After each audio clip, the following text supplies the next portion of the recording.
এই মুহূর্তে আমি আছি আফ্রিকার উপমহাদেশের একটি দেশ ইথিওপিয়া, এবং আমার সাথে এখন যারা আছে ওরা হচ্ছে ওদের অধিবাসীর নাম কি জানো ভাই?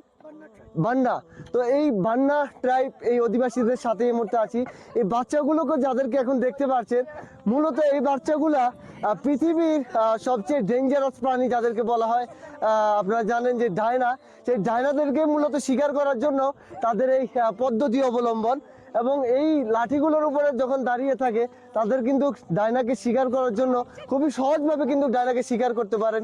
সেই জন্য এত বড় বড় এই লাঠির উপরে দাঁড়িয়ে থাকেন এই বাচ্চাগুলো। এবং বর্তমানে এই বাচ্চাগুলো এক ধরনের ট্যুরিজমের মধ্যে বদলে গেছে, যার কারণে এই বাচ্চাগুলো বর্তমানে এরকম লাঠির উপরে ভর করে ট্যুরিজমকে মজা দেন, এবং ট্যুরিজমরা যখন মজা পান তাদেরকে কিছু অর্থ গিফট করেন। তো আজকে ইনশাল্লাহ এই পুরো ইথিওপিয়ার যেই